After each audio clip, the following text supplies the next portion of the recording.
Let's Who knows? do We it. might say Better late than something never. to Hey, somebody I'm the else. shittiest guest. I'm the shittiest guest in the shittiest podcast on the Oh, internet's man. history. Oh, man. Dropping You bombs guys- already. I love it. Hell, we just talked about Korea. Might as well. Drop the rest of them. I love it. Oh, you know what? I better tweet this. Let's see. Has the second duel gone green yet? It's already gone caution. Oh, Oh, man. wow. Green and caution. Gotta love NASCAR.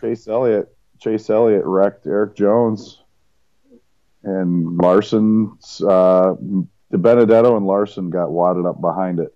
Yeah. So, Oh, describe the wreck to us with perspective so we understand. Well, it was like the same. There was the Stenhouse deal where he got on his left rear and spun him out. Gotcha. Then DiBenedetto, instead of hitting him, hit the wall, and then instead of hitting DiBenedetto, Larson hit the wall. Okay. I got you. So none of them figured out the Daniel Suarez spin myself out and avoid the wreck rule? Yeah, they did not figure out the turn left. They figured out the turn right. Ooh, you know what? Yeah. That can be an issue. There are things on the right to hit. This is not not the Roval, as it turns out. Yeah, it is not. It is not. Turn left.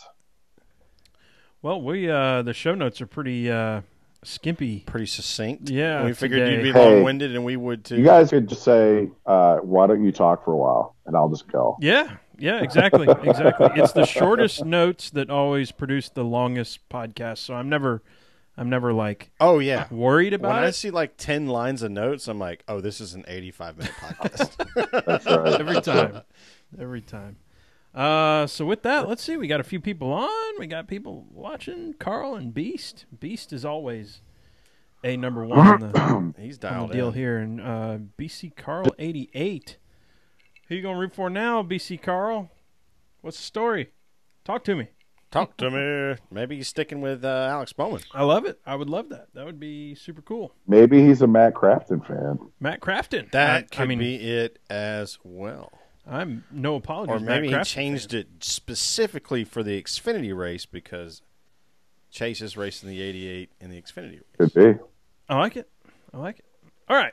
Y'all ready to go live? I don't see any Let's reason do why it. not to.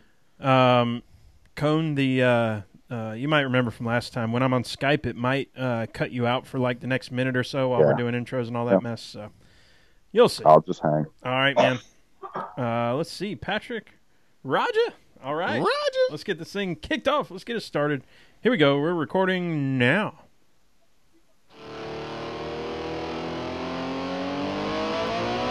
So you're telling me I have to stop? No.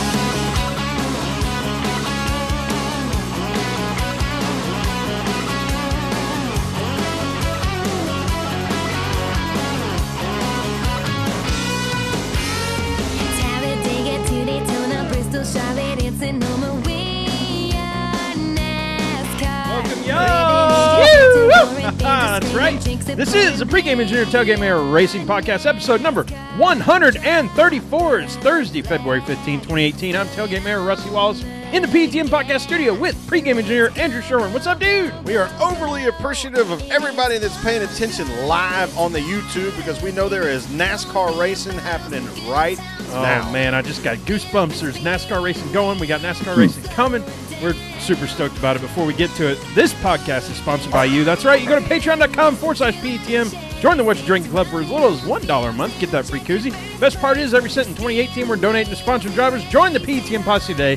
Be a part of the sport you love. So this week's show is brought to you by our official sponsors at the $5 and up per month level. That's Catherine Kingston, Ashley Stang, Laura Henshaw, Harry Bolzania, Mick Rose, Aaron Bearden, Robert Kaplinger, Tony Saul, Colby McClain, Eric Kevner, Ryan Kiefer, Marion Levesque, Patrick Cleary, Jeff Brown, Brandon Crowd, Kathleen McDonald, Stacy Wright, Brandon Carl, Billy Workman, Rika Porter, and Jumpy Bob and Les Miller. Holy crap. I think we're getting close to the point where we may have a drop for that. But it is way funnier to watch you screw it up. Oh, yeah. In all honesty, you know what? I this like- one I screwed up on the very first name. So That's that's a great way to start. that's I was that's a PETM podcast off the top. Yeah, exactly. So, Sherwin, the duels are going on. We already talked about it. Daytona 500 coming up. But we do have a guest tonight. I would say earning his PETM PhD tonight. Definitely in process. Yeah, for sure. yeah. Needs no intro, Mr. Orange Cone. What's up, Cone? Hey, what's happening, boys? Just watching the duels, having a good time listening to you guys yuck it up over there, talking about North Korea. So, one of my favorite subjects. Oh, that's funny. Yeah, I randomly stumbled across in the pre-show some thing that said it was about North Korean airspace, and they had two rules. Rule number one is don't fly in our airspace or we will shoot you down. And rule number two was please watch out for birds. It's like, what? Well, they don't want you to crash. They want to shoot you. Yeah. Watch out for Those are birds. different things, right? And we will shoot you down. So what's it going to be? Well, and everybody remember that Rusty is now an aerospace nerd as it comes to plane travel, which is awesome. Right. Because at some point he's going to transport my fat rear end to a race via airplane. All That's right. going to be fun. Going to be a blast. I don't think we've talked about that on the podcast yet. But Man, I just dropped it. no, it's all good. No, I mean, I'm not trying to hide nothing. But yeah. Get your pilot's license. Yeah, I did. So Rock watch on, out. brother. I'm all right. Yeah. So who knows? Now I know how I'm getting every race in 2017 or 2018. Hey, if you're willing to get in the right seat with me, Oh, wait a minute. You know what? Never mind. Yeah, right. Single engine, Cone. Single engine. I'll pass. Yeah, I'll pass. Yeah. It was more than anything, it was a weight loss measure. It's like, oh, well, there you go. It's like you're not allowed I've to gotta drink. get thin. Yeah, you're not even allowed to Gotta get drink like within a day of piloting an aircraft. I'm like, oh well, sign me up. I need to stop drinking. Excuse so me. much.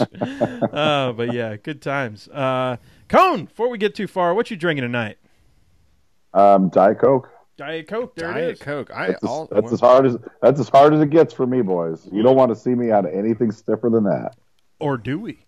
Oh, Well, Well, as it turns out. well.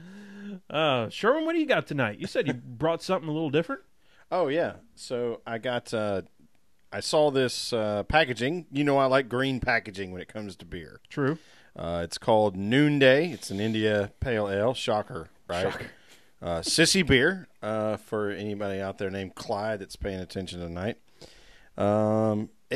I just had a good feeling about it. I went to North Carolina, bought a new beer. I'm going to try it right now for the first time. Y'all are going to see my reaction.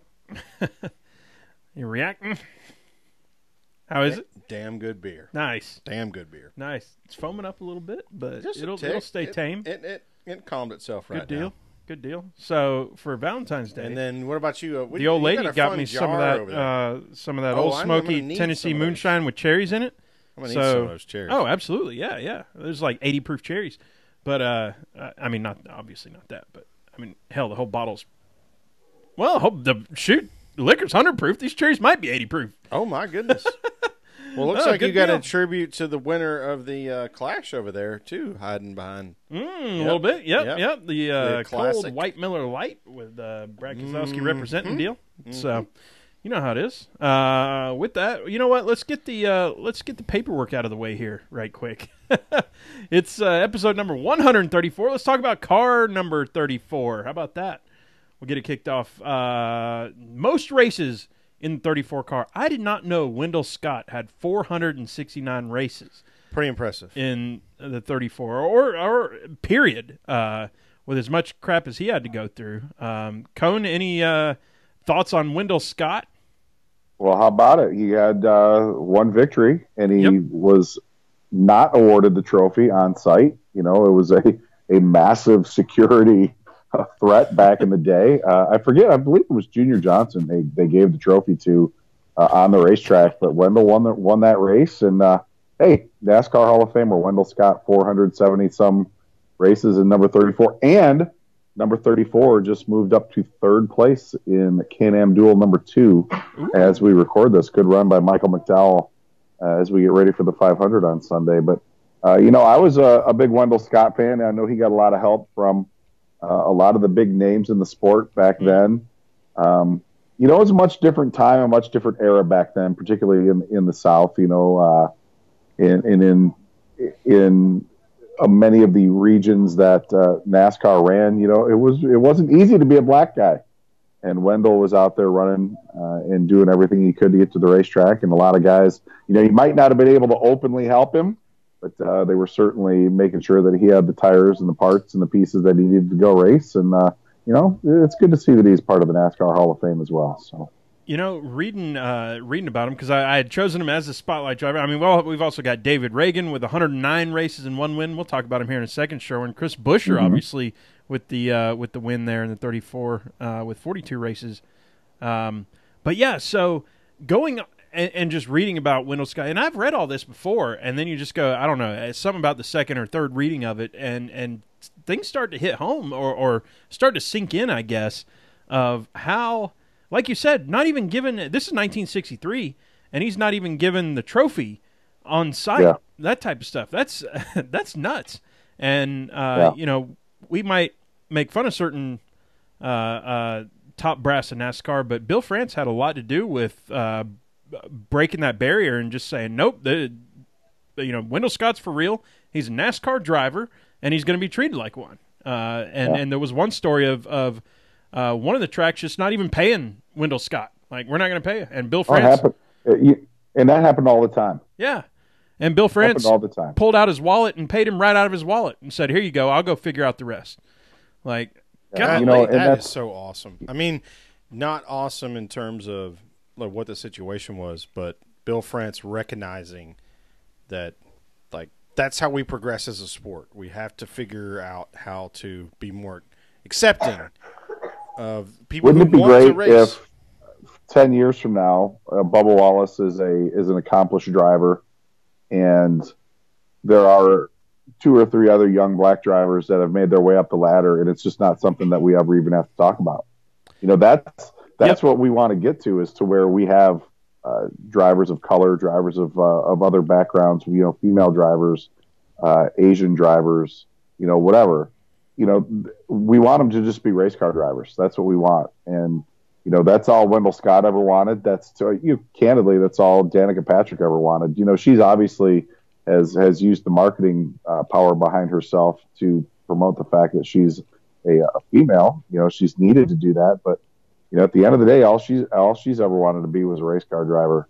And, we need to get there. We still have some room to go as a society. Let's talk society, right? We haven't even gotten to the show yet, and we're doing this. But no, you better hang on to the hashtag. Shoot, Let's talk society, because we ain't even there yet. This is the show. Yeah, we're already. Yeah, that's what was great about Wendell, is he just, he didn't want to be a black guy that drove race cars. He just wanted to be a guy that drove race cars, man. And that's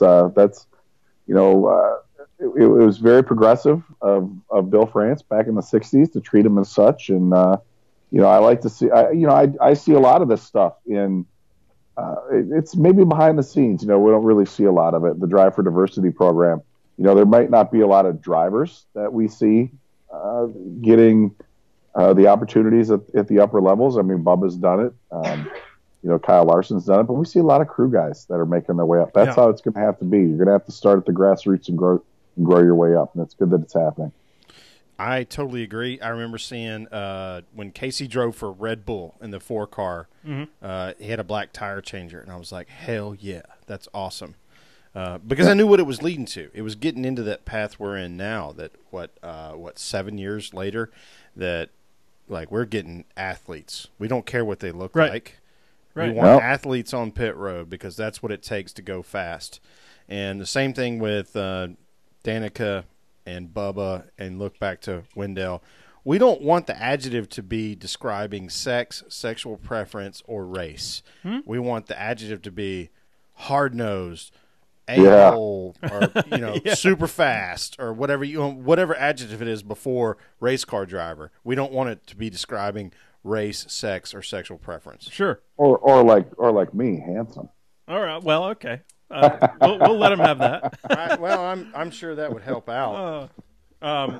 Those are things that are going to be obvious, though, right? Once they see everybody. Well, sure. Everyone knows me. I'm really good looking. We talked about that a few shows ago, about how I guess I've been following Bubba for a while now, and I mean, I say as if Sherwin, you didn't know about him or whatever, but no, I've been a fan for quite a while. And I'm like right there. I'm like you're 1B. Right. And so if you follow somebody like that for so long, it's not a race thing anymore. I mean, he's a race car driver. It's not about black, white, whatever. Yeah. And so when he got moved up to Cup and they started talking about all the racial stuff or all the black driver in NASCAR, and it never really hit me. And I don't know if that's a good thing in terms of like, oh, well, I'm colorblind now. This doesn't. Or if it's a bad thing that I don't recognize that achievement. Like, which one is it? I don't know which one. Like, I want to be on the right side of the equation here. Yeah. I remember back in 2002, I wish I could remember where this was exactly. We had back then it was the Craftsman trucks. We had a race somewhere that had 3 black drivers. I believe it was Willie T. Ribbs, that is an Bill awesome Lester, name. and Tim Woods. And I think it was South Boston. We also had a Mexican driver in Carlos Contreras. And we had, I believe, at least one female driver. Angie Wilson, I think, was in the field that day. So, we had this incredibly diverse field. And it was like, man, this was, that should have been the start, And then Bill Lester had the opportunity to go and run some Cup races. And, from there on out, it's like his opportunity just dried up. And, the money went away. And unfortunately, it does take money to do this. And if you don't have the money to do it, you're not going to be able to. And, he kind of faded from the NASCAR scene. But, the great thing about a guy like Bill Lester, super great guy, great race car driver. I mean, he could have had a couple of wins, if not for just some horrible luck in just some bad set of circumstances late in the going in a couple of races. I knew Bill really well over the course of his Truck Series career, and I never once looked at him as a black race car driver. I was like, yeah, he's a race car driver. That's how it should be. Right. And I remember Bill Lester driving at Atlanta. Yeah, we saw him in the number 14 waste management. Yep. Yeah. It was cool to see. Right. And yeah, you're just rooting for him just because of what he represented there, It was we really, sure as hell were. That's what's crazy is, and he had a chance too. By the way, it wasn't that he was a slouch. Yeah, we were 22, 23 years old and still hadn't totally figured out what all of this social life stuff is, and we're like, hell yeah, Bill Lester, this is awesome. Yeah. So I don't know. Yeah, he was a good guy. I'm good to see. I really get happy to see him interacting on social media from time to time. I wish he'd do a little bit more, but Bill was a good dude, and it was great to have him around, and we need more guys like him. And good to see Bubba's going to be starting 7th on Sunday. That's going to be really big. Really big. Good to see him starting up near the front. Sure, let's find Bill Lester and see if he'd come on the podcast, huh? Hell yeah! I bet he's got some stories. Yeah, that would be cool. Do it. So with that, we do have to take our hats off and drinks up. Mr. Wendell Scotty passed away in 1990 of spinal cancer, I believe. But, God almighty. Yeah, not something I'd want to go through at all. I didn't mention that win was at Speedway Park in Jacksonville, Florida. Jacksonville, a race park we don't go to anymore. Yeah. So y'all go on Wikipedia or wherever and read about that whole thing. Holy mackerel! How in the hell has Hollywood not done a biopic on Wendell Scott? I just got more goosebumps. That would be a fantastic. I don't know. I think they did do a Wendell Scott movie, if I'm not mistaken. They did. It might be older. Grease Lightning, I think, with Richard Pryor. Is that not? Am I thinking of the wrong movie? Grease Lightning. Is that what you said it was? Lightning. Yeah, with Richard Pryor. Wow. Okay, so perhaps we just dated ourselves as being young. We will go back and watch that. 1977, the true life story of Wendell Scott. There you go. Well, goodness guess gracious. what I'm watching. Thank you, Cone, for directing us in the right direction there. Absolutely. And TJ, what's his face on the YouTube comments there? Also, somebody let us know. Over. Yeah. No, that's awesome. So here we go with silly season stuff or the duels. Really, Sherwin, talk to us about the duels. You've got a kind of question on here. I don't even remember what question I asked, so I'm going to read it real quick. Yeah. So it's like we're not going to send anybody home this week for the first time in I don't know ever since we started the duels. And I want to make a quick comment. This may be snide, but I'll make a quick comment. We talk about like NASCAR history, and I want to go back to old school racing. Whoa. Well, guess what? The duels and plate racing are younger than Rusty and me. So, like, when I always attribute old school to being older than me. Plate racing is not older than we are. So, all right, now we'll move on. After I've said that, I don't know. Wouldn't shock me at all if the duels did not survive the fact that nobody's being eliminated, and that in coming years we might see that, like, tonight's event go away or be something different. Mm-hmm. That's a good Well, question. here's the change, guys. Here's the change. And they did this last year. Don't forget, these races now pay points. So, and they determine your starting position. They're not going to determine who starts. What it's going to determine is who starts where. And you're also racing for points. When he won the first duel tonight, Ryan Blaney picked up 10 points that are going to go with him all year long. So, That's huge. yeah, it already has kind of morphed a little bit. It's not quite like it was back when we had 60 cars entered, back in 1994. But, these races have still been interesting tonight. We've had, 4 cautions in that first one. We've already had one here in the second one. Chase Elliott's leading. Paul Menard's trying to work the bottom line to race his way back up, from the back to the front. With the lack of practice, these races, there's a lot going on in these races, setup wise. We used to see a lot of really intense practice sessions. All that's been moved into these duels. So, the changes, I would much rather have 60 cars showing up to race for 40 positions. But, without that, these races have still been pretty interesting today. I think they're going to be around for a while, but I think that change to making them points-paying races is exactly what they needed to do to keep these interesting.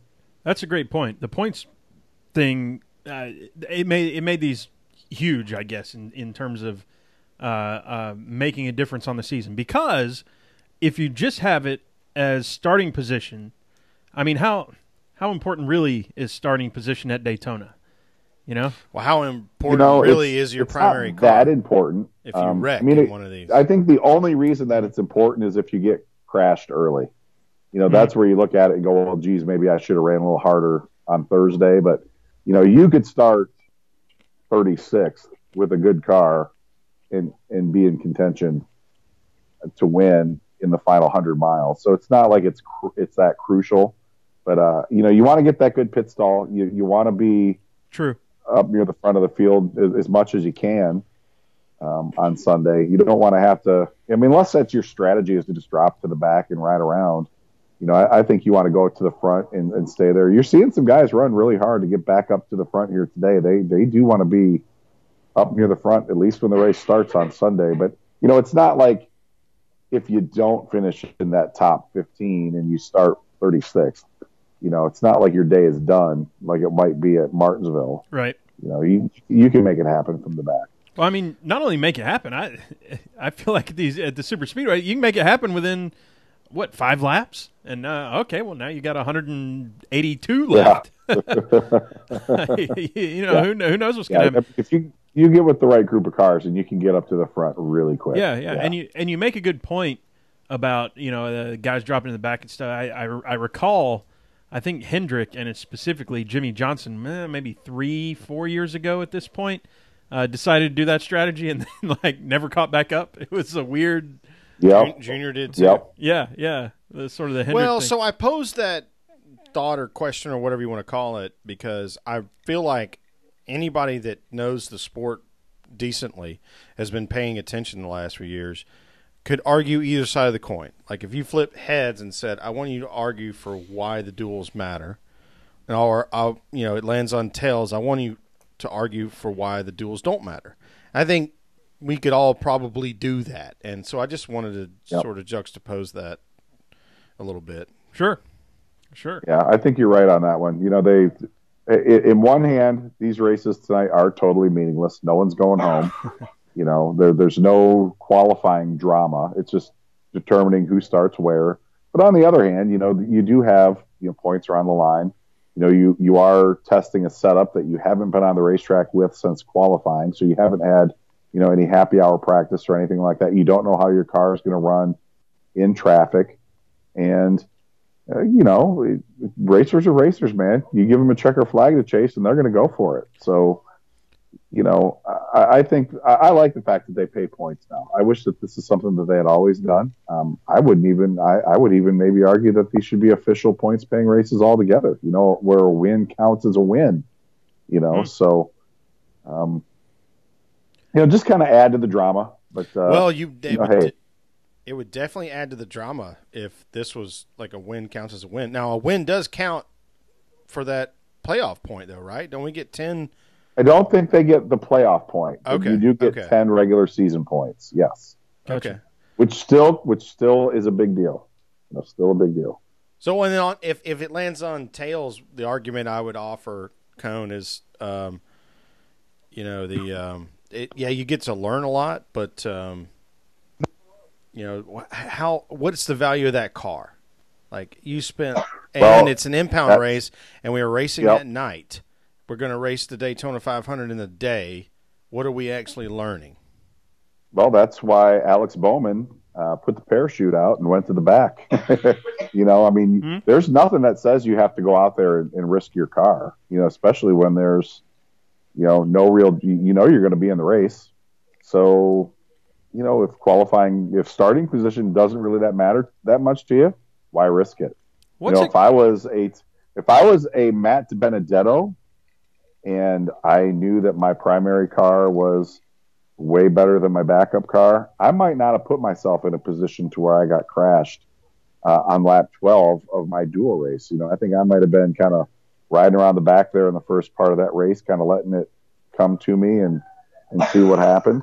That happened quite a bit back in the day, when we did have the bigger the bigger fields attempting. If you didn't qualify on the front row, there were anywhere between 6 to 10 positions that were guaranteed on speed. So even if you weren't on the front row, if you qualified in the top 10, you knew you were going to be in the race.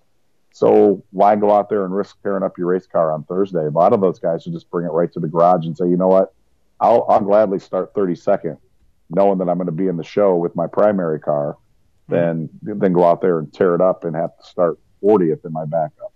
How much does it cost a team to start and park this race? It's just so weird to me to not have a full field at Daytona. What would it cost just to bring a jalopy there and to run the Daytona 500 for one lap? To bring a car here probably would cost you upwards of $250,000, and I think it only pays like $150,000 to start for a non-chartered team. So the economics are a little upside down for that right now. So I think that's why you're not seeing, the 45-ish cars that we had last year. Mm-hmm. Some of those guys stayed home because it's just, there's no guarantee that they're going to recoup their money without sponsorship to make it happen. There's you're underwater $100,000. And that's a big swing. I mean, if you have, I don't know, if you're in for $30,000 and you have the potential to make 35, that might be something people are wanting to roll the dice at. But if it's a 6-figure swing, absolutely, that's crazy. Hard to justify. Yep. Right. All right. Next question. So we'll get into some fun stuff here. Is it a thing? Daytona Day. I love the song. I love the song. I don't get the outrage over it personally. I mean, I think what they're trying to do with Daytona Day is reach the people who aren't already watching. Mm-hmm. Okay, we're already watching, so it doesn't need to be like this great commercial for race fans. It needs to be a commercial for the people who know what it is but maybe don't put it on. They want to say, hey, Daytona 500, it's a fun thing. It's a whole day wrapped around cars going around in circles really fast. And it's a party, and, it's food, and it's drinks, and it's friends. And, it's a big party at your house. So come on out and do it. We'll have a party at your house. Put the race on. The commercials, I think, are fun. They're, like I said, I find myself humming the song all the time. But I don't get the outrage against it because we're already watching. We're already going to be a part of it. So, I see those commercials. I'm like, oh, it's that cute song again. All right, I'm going to hum along with it, and then I move on. I'm not going to waste any time getting upset about it. Now, is Daytona Day actually a thing for me?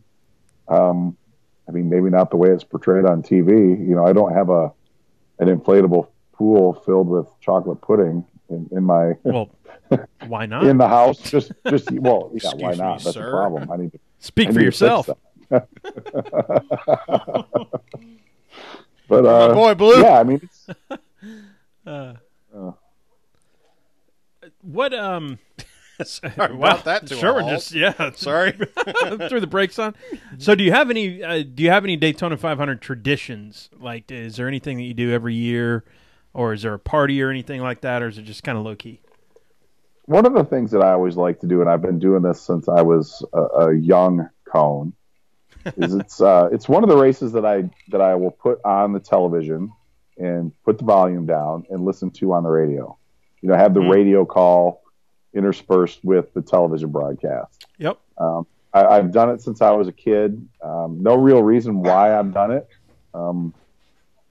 I've just always enjoyed watching it that way. I still remember watching the 1988 Daytona 500 that way with, Richard Petty had that big flip coming off of turn 4, Bobby Allison beat Davey to the line. And, I remember that very, very well, watching that on TV and listening to it on the radio. And I've done it every year since. And it's just one of the things that I really like to do now that I've got, kids. I'm starting to share watching the race with them a little bit more and enjoying it with them. But I like to listen to the radio broadcast of that one. Are they mini cones, like the small ones that you see, like that you do, like, yeah, I don't know, rollerblading exactly. around?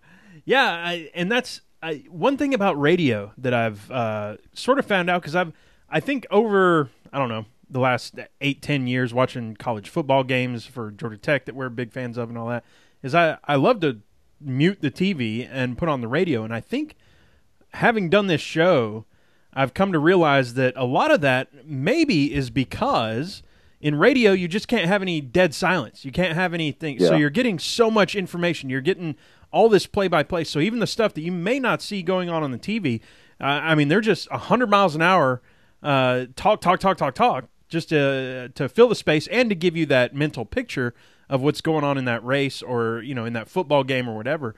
And so, yeah, I think I haven't done it as much, and it's certainly not a tradition, but the times that I have listened to radio, because you can put, if you got the, I don't know, race view, whatever thing it is. Yeah. You can pull up MRN on that. And I think PRN is live, like free over the internet. Yeah, you can listen to them both on their websites. And if not, there's always a local station usually that's carrying one of the races, one of the networks locally. And, it's just something that I like to do. I mean, it's no affront towards the television broadcast crew. I DVR all the races and go back and watch them again and listen to what the TV guys have to say. It's just one of those things where, for whatever reason, back when I was a much younger guy, I did it that way and just never changed. And always liked hearing the MRN call of the Daytona 500, particularly, back in the day when it was, Barney Hall and Eli Gold and, Alan Bestwick was on the back stretch of that race back in 1988. And wow. It gives me a down home feel for some reason. Listening to the radio broadcast of this race, and that's just something I always enjoy doing. And they have to paint a picture. You can't see what they're talking about when you're truly listening to an event on the radio. So they have to paint a picture with their words, and those guys do a really nice job. Jeff Striegel and Joe Moore and those guys at MRN are great friends, and I look forward to hearing their call on Sunday, and then going back and rewatching it and listening to the Fox boys do their job as well. There's nothing, I hate missing a race on TV, right? I hate that, I can't be, but if I miss a race, I would love for it to be because I'm driving somewhere. And if I'm driving somewhere, I can listen to it on the radio and, that drive goes in, it feels like in 10 minutes. Much quicker. Yeah, because of what they're doing too. So, this Daytona 500, what storylines are you following The closest, Mr. Cohn. I'm looking at the young drivers that Hendrick Motorsports has in their stable. William Byron learned a big lesson tonight. And as someone texted me, learning the aerodynamics of these race cars is not something that you're going to pick up on iRacing. Mm-hmm. And I give William a lot of credit for picking that up so quickly, and the simulation and then adapting that to the real world. But that's one of those things that you're only going to learn that at speed in a real race car. He learned a big lesson tonight. Tonight, Chase Elliott currently leading in Duel 2 with 6 laps to go. He's got Denny Hamlin on his back bumper right now. It's looking like this could be a real intense finish. But Chase obviously looking for win number 1. Could it be this weekend? It's likely. Alex Bowman starting on the pole. He's got a lot of expectations picking up for Dale Earnhardt Jr. The other is Jimmy Johnson. Jimmy wrecked in his qualifying race. Yep. He has not had a lot of luck at all at Daytona in recent years. So will he bounce back? The Chevrolets obviously have a new body style. The Fords have the oldest body style in Cup racing, and they're looking really strong right now. The Toyotas, there's not as many Toyotas as the other two. It's basically Joe Gibbs and Furniture Row, but if those guys get hooked up, they're going to be tough. Truly, one thing that I like about Daytona is anybody can win this race. You want to talk about underdog stories? Brendan Gaughan could win the Daytona 500 this year. That's what I like about this race.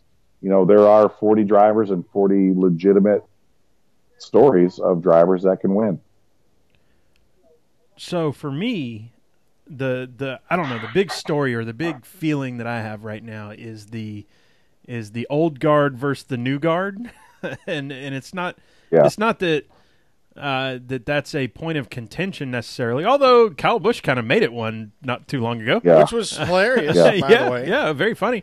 Yeah, but I don't think sometimes Kyle Busch does not have a lot of self-awareness, right? Or he has such a compelling self-awareness that he always has a barrel in the gun, and that's what I accused Jeff Gluck and everybody else of, and they got mad at me. I said, y'all got trolled. And they're like, oh, no, he totally answered that in the moment. I'm like, it's Kyle Busch. He's smarter than almost all of y'all.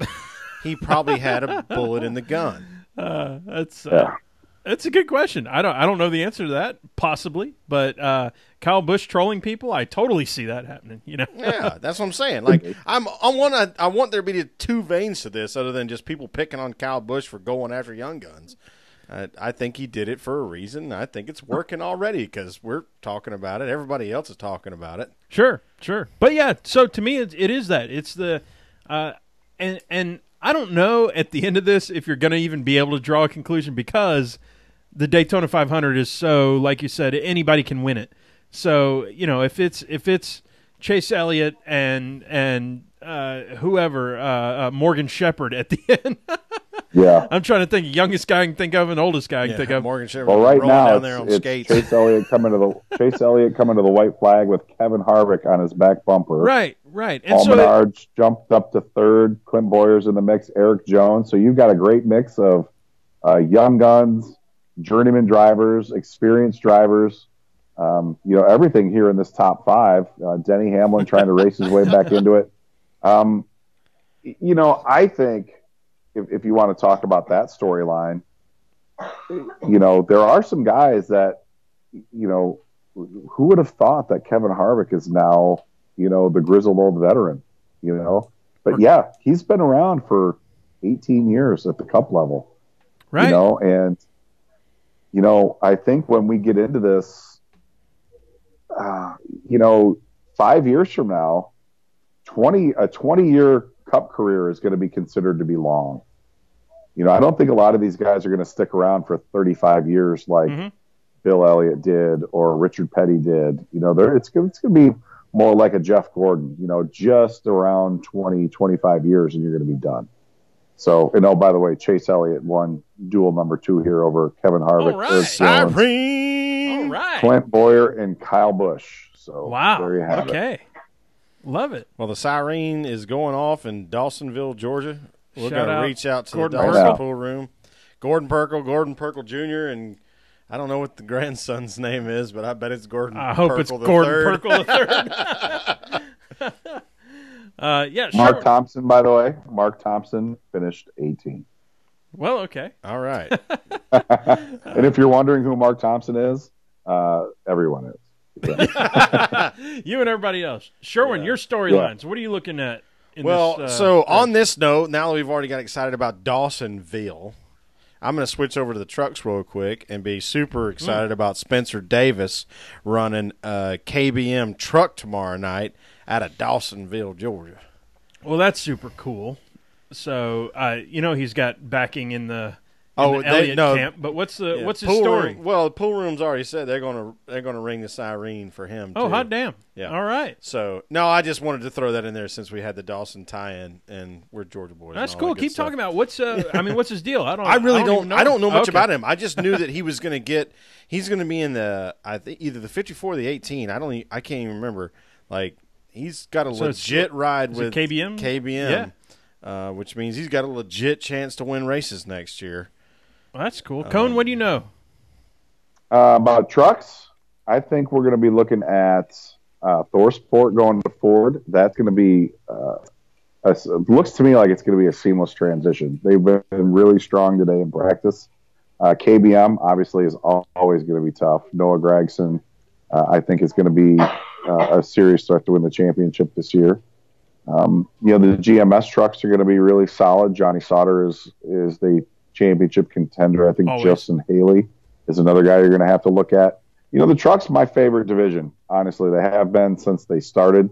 I agree. I spent a lot of time working in the trucks, and it's great racing. I love the aerodynamics of those things. Just make them so sketchy, particularly at Daytona and Talladega. It's always my favorite race of the week to watch, and it is the one that I probably look forward to this weekend more than any other. It's going to be a good show, and I think Spencer Davis is somebody that you're going to have to keep an eye on. Anytime that you get a young kid in a real good quality ride like a KBM truck, anything can happen. Cool. Might have to talk about getting Justin Haley on the show. We met him maybe twice now. Yeah, I think just so. He's a good dude. He's a good dude. Yep. Awesome.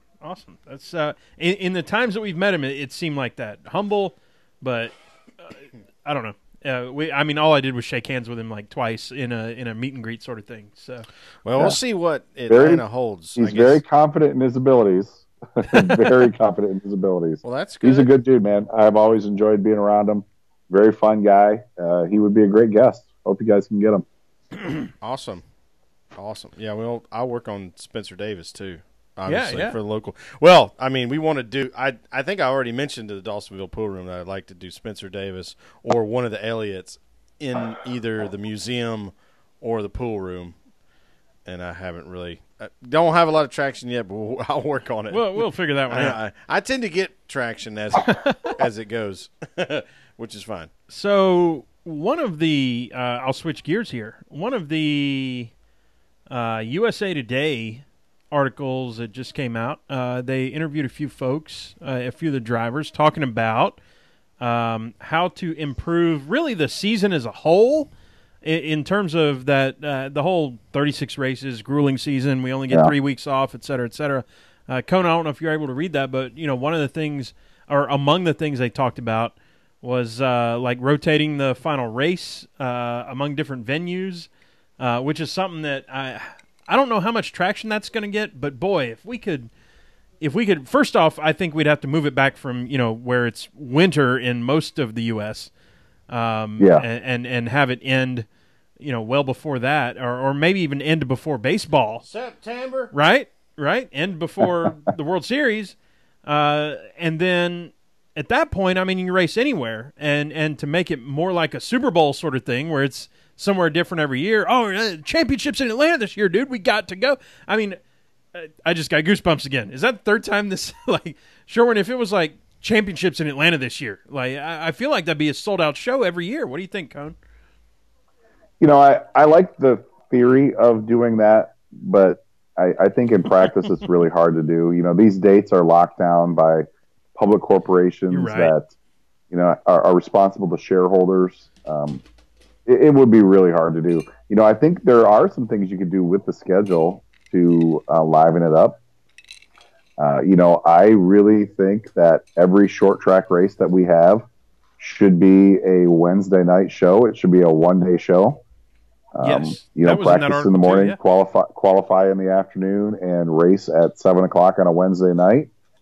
They should be made for TV.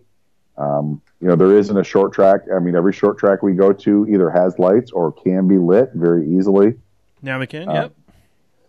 We need to find a way to we don't get have a short track anymore that doesn't have lights on the schedule.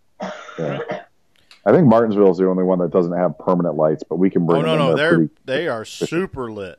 The first Oh, that's right. They just put them in. That's right. They just put them in. As of this year. That's right. They put in the first Yep, LED lights.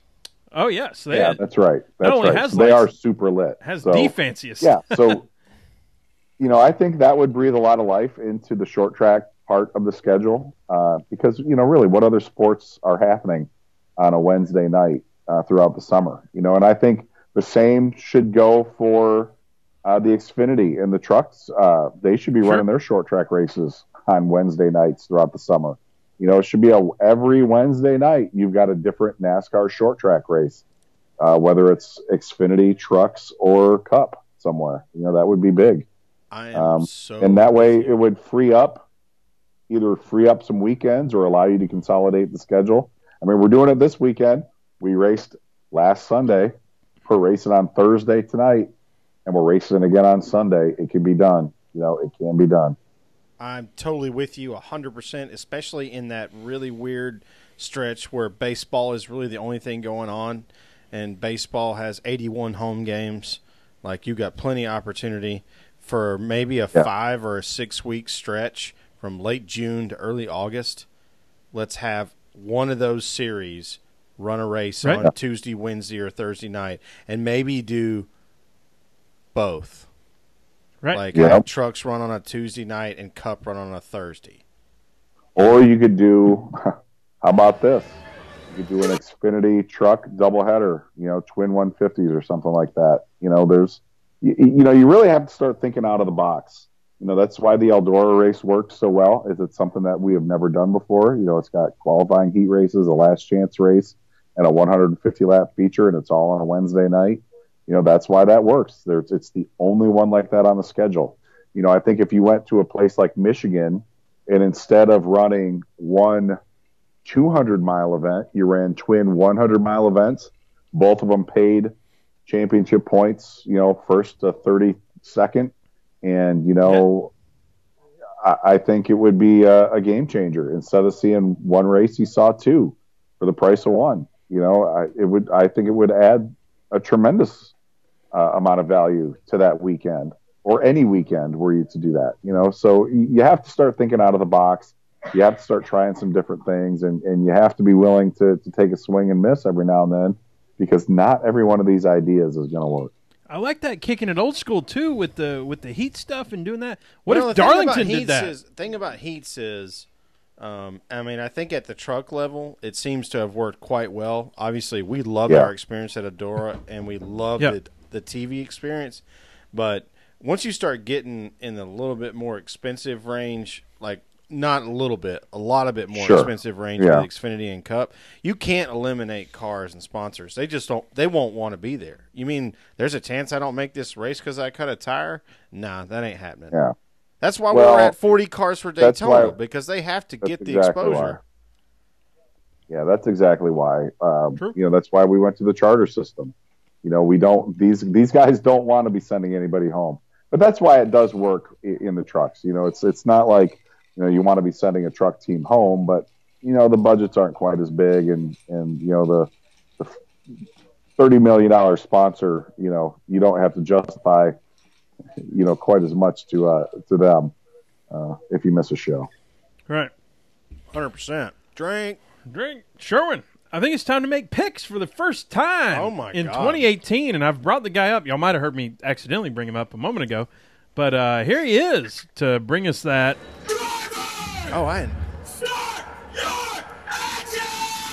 Oh, it's been a while. Hadn't heard- Doesn't that feel good? I hadn't heard him forever. I I know. wasn't even sure how to react. Right. So, who's your? So let's start with Cone. Give our guests the Are we going to do official. all 3 series or just Cup? I'm just doing Cup. Let's just do Cup. So the very first honors of 2018 goes to the Orange Cone. Oh my goodness, who am I going to pick? Yes, sir. The Daytona 500. You know, I'm going to pick. Well, you know what? I was going to pick Brad, but he junked his primary car in the duel. Oh man, breaking news. You know, I think I'm going to go with Ryan Blaney. You know, he won his dual race. Mm-hmm. He's been strong all week long. You know, he's looking for his first Daytona win. I think it's going to be Ryan Blaney. Runner-up last year, right? He's got a good car. Got a really good finished second last year. Yeah. So I think he's got a good shot at making it happen. It's a fantastic pick. Sherwin, you're up. You're up, or I'm up. You're up. Do it. Oh man, you're it's like cheating. It is cheating. No. Who just won that second duel? Chase, right? Isn't that what we said? Whose hat am I wearing? Chase. It looks like Napa Racing. Still says 24 on it, but that's all right. I ain't got me the newest edition yet. Yeah. No, I'll go with Chase Elliott, man. I love it. want to hear that siren all the way from maybe here or my house, one or the other. So here's the deal. As you know, I typically now I kind of reserve it. Like Daytona 500, I let it happen. Spit it out. I let the Daytona 500 happen without me bitching about it too much. Right. I hate plate racing. Yep. Because of the randomness. Yep. Right. So here's the deal. To celebrate the randomness of the Daytona 500. Oh goodness. My wife plays a lot of that Dungeons and Dragons stuff, right? So this is real, y'all. She gave me a 12-sided die. Nerd. So I've got a 12-sided die here. I'm going to. So only like Jamie Murray through Ryan. No. Here's what I'm going to do. I'm going to take the top 12 drivers from last year, and I'm going to pull them up. So like finishing position. Yeah. Like Okay. Truex is a 1, and Kyle is a 2, and I have to look. Yeah, I've got them listed here, and then I'm going to try to justify as if I had picked them in my heart of hearts, and try to justify. That this is the person that's going to win drama the race. class here for Right? a minute. Yeah, NASCAR right? drama. Now, here's the thing. If I roll let me look, a 7, that's Kenseth. And I'm going to have to re-roll because I cannot justify Well, Kenseth you get a re-roll for somebody who's not starting winning the race. Daytona 500. Yeah, Right. clearly. I mean, that's All right. That seems fair. Or here, how about you roll? You want to roll it? Make it happen? Yeah. You want me to roll it on the floor or on the desk? No, on the desk. On the desk. All right. And move the microphone toward it. Give it some, all right. legitimacy. We're going to get some drop. Here goes nothing. All right. I'm gonna try to sound as smart as I can in doing this. Here goes nothing. And I don't want to pick one that y'all picked either. So, ooh, I like it. Up, off the table. No, it's got to be on the table. Yeah. All right, pick it back up. He lost it and he's cussing and the whole thing. My whole segment is gone now. He's lost the die. This is making it It's it's all over the place. Total ish show. What a disaster. It's in some nooks and crannies somewhere. He seriously lost the damn die. That is too funny. Here it is. All right, no. I got it. Oh, you got it. All right.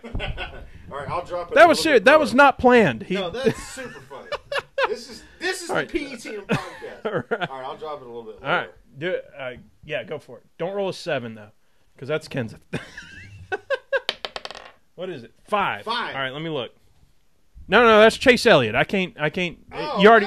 no. You picked. He's already picked. Yeah, you already picked Chase Elliott. All right. Can't do So 5. All right, I'm not gonna do 5. Ooh, All right. big money, no whammies. Stop. Do it. What do we have? That's not even a roll. It's. This is. You're doing terrible. What? That was that. How like, hard is this, Groove guys? you have between How hard the is desks? There's a groove between the desks. Cone is gonna hang up on us. I'm sure. So is the rest of This is the worst dice rolling I've ever seen. I'm amazed. You've got his weird No, die. continue. It's 12-sided. It's dodecahedron. All right, number 3. 3. Harvick finished 3rd last year. All right. So here's the deal. I'm picking Harvick. And I totally legit. This was who I was going to pick the whole time, obviously. Let me see if I can think of some stats. SHR's second year in the 4s, right? They're ready to make a statement. Yep. after last year, finishing third place in the clearly standings. have Eric Almirola now. They're going to win everything. Well, they've figured out the whole thing now. They know what they're doing. And by the way, I talked about earlier. Clint's going to win this year. By the big storylines, we talked about it. The big one for me is veterans versus the new guys. Hey, I'm saying veterans take it this year. Who knows what happens next year? I don't know. But Kevin Harvick, like I said, SHR second year. Harvick The Fords are ready 2. to roll. And that's my pick, Kevin Harvick for the Daytona 500. Well, and that was a hell of a lot of effort to get to that, but I think it was worth it in the end. Right? I am thunder pissed that took so long to get done. Don't steal my word. Here's the deal. I'm just really glad you didn't roll. I'm glad you didn't roll Austin Dillon. That would have been tough to justify. So, oh goodness, that's a good point. That was 11. No, yeah. What's funny is the died, number was 11. 3 though. So it's like you've already connected the demons from another universe. Yeah. Good point. So, if you rolled an Austin Dillon there, that would have been a real Utah standoff, huh? Mm-hmm. I heard about the Utah standoff today. I do not want to talk about what that is. Rusty, Urban Dictionary. That after we're done with the show. After we're done. Yeah. Okay. All right. I mean, it's not funny, but it's not. Oh.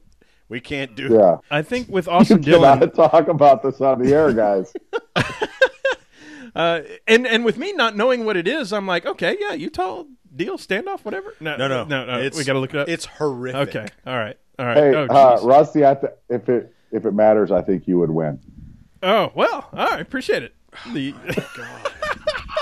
I don't know what it is. So as long as I win, winning's good, right? Austin Dillon. I don't know what I would have said. I'm laughing so hard I'm making myself cough here, guys. I'm sorry. All right, so now that we're kind of sort of getting towards the end of the show right now, who in the background has SARS? Because somebody back there. That's the random kid. The random kid is she's also infecting my household with disease. Yeah. Rusty done figured out what a Utah standoff is. Oh, that's going. All right, we just bounced off the guardrail. Hopefully, we didn't roll over and hit the telephone pole like we did a couple weeks ago. Yeah, it's not okay. I need more tequila immediately. Oh man! All right. Well, hey, I win. Yeah, I mean, I'm happy to lose that game, whatever that means. How do you even win? I don't know. I don't know how you win. I think everybody loses. We're gonna. Speaking of losers, we're gonna lose listeners because they're gonna go.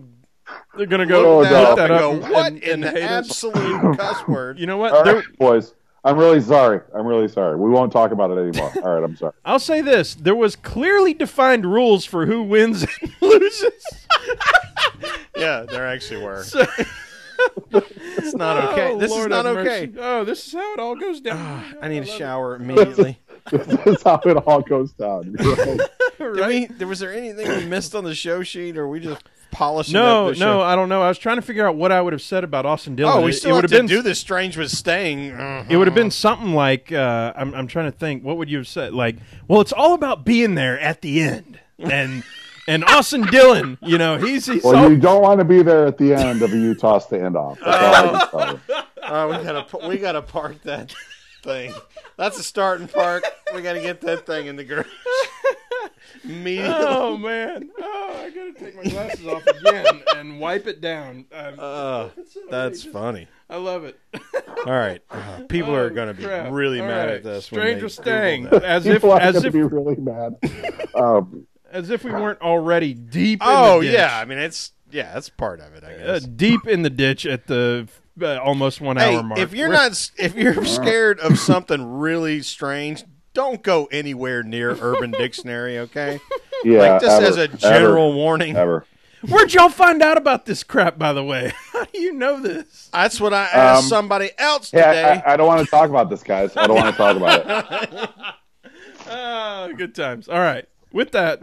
Stranger staying because we're not deep enough into the doo-doo. Right. We might as well find a deeper part of the ditch to get stuck in.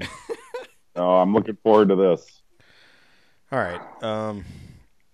So I had thought about something. Anyway, I'll just read it. Everything got all F-bombed up at once. How did you fix that situation. Mm. I had one and I forgot it already. Well, that'll happen. Like I had So one if at like 5 everything o'clock just today. went to and now hell in I a don't. handbasket basically at once. Right. Yeah, like All right. everything, like it's not just that there was some shit that hit the fan. It was like the fan broke and fell, and a fire started, and then like a tornado came and ripped the roof off the house. Like you have multiple problems to solve. I laugh so much I'm sweating. Like I got to take this jacket off. Like it was a physical activity to laugh that much, and now, holy crap! I can make you laugh even harder, but I don't want you guys to like ever be discredited, so I'm just going to leave it alone. Okay. It's all good. All right, Save it for the All right, after so show. actually, I do have a good story of when some shit basically hit the fan. I was a young PR rep working in Truck Series racing for the first time, and I was riding with the team, and we were kind of caravanning to the hotel from the airport, and got separated from the front car of our group, and of course, racers being racers, they tend to drive a little erratically from time to time, and caught up to what we believed was the car that we had got separated from, and we're kind of banging on the back bumper a little bit, and got to the exit ramp, and it was one of those cloverleaf, exits where there was like a long, 270-degree left-hand turn. And, the driver of my vehicle thought it would be funny to spin out the car in front of us. And jeez. As it turned out, it was not the vehicle that we got separated from. It was a little old lady and her grandson. Oh, Lord. So basically my dumped goodness. this little old lady into the median. Oh, man. And I don't know how you fix that. I don't know how you fix that. That's just one of those things where things just, it gets all effed up at once, and you just got to kind of call it a day. You're just like, well, I think we're done here, boys. Right. Right. I think, Sherwin, so for me, it would probably be like some of the race experiences that we've had, and we won't go into that here. Ask us off mic what these stories were. Oh, but geez. like, there's been times where, police show up, and we have to demonstrate to the police like a show of force against our own friends.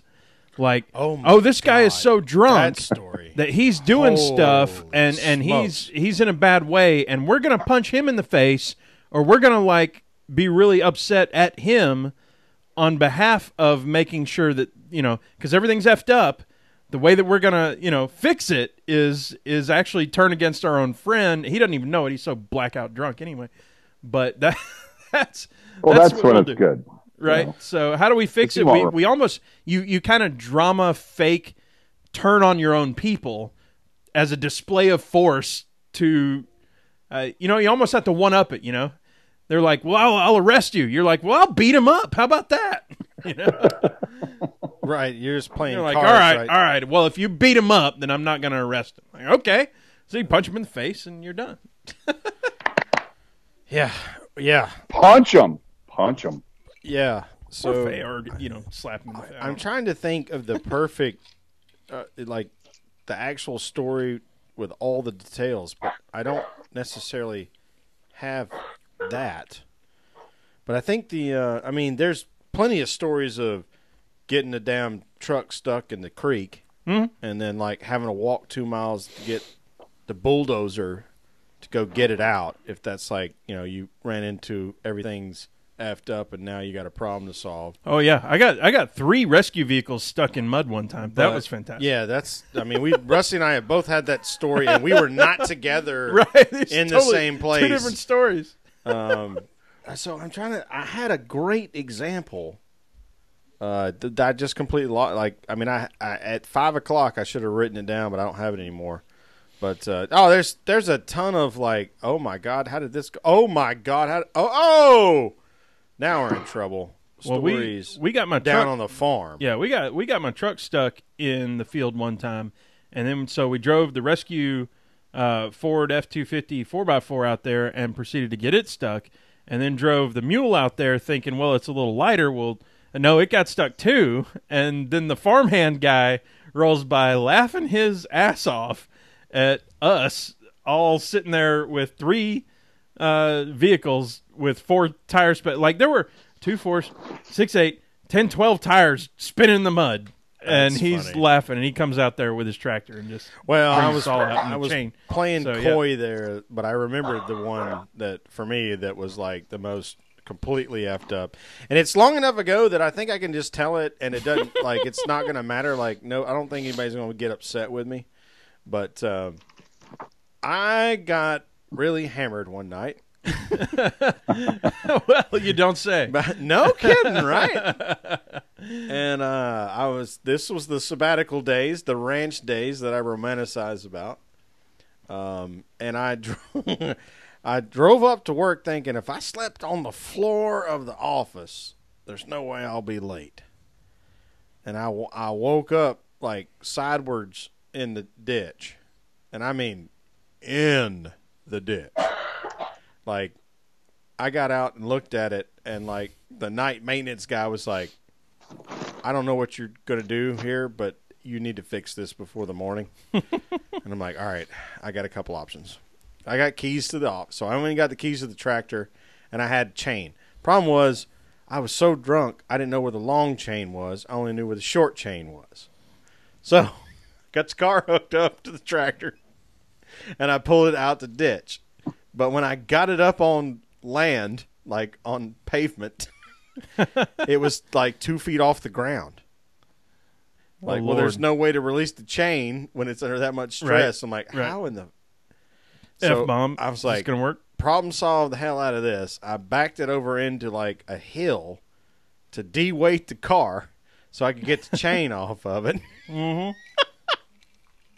Lord have mercy. And bottom line is, I got the tractor back in place and the chain back in the garage and the car back home. So, hey, win-win. Everything's good. So, with that, Cone, why don't you close us out? Tell the people whatever you want to tell them. I would tell them that, do not look up Utah standoff in the Urban Dictionary. You will regret said it. it again.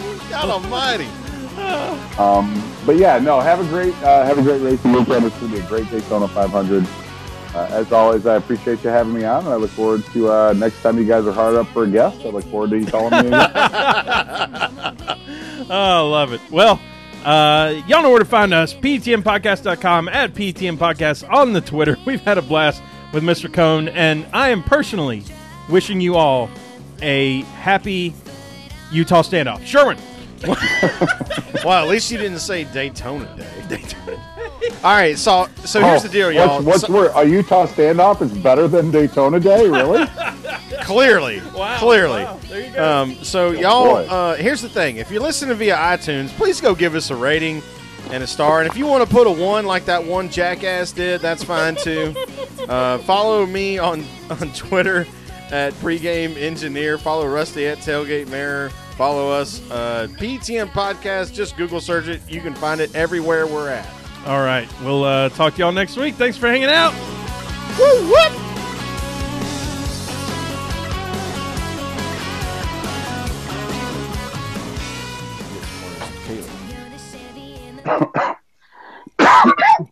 Oh my God! Oh shit! You got the SARS now too.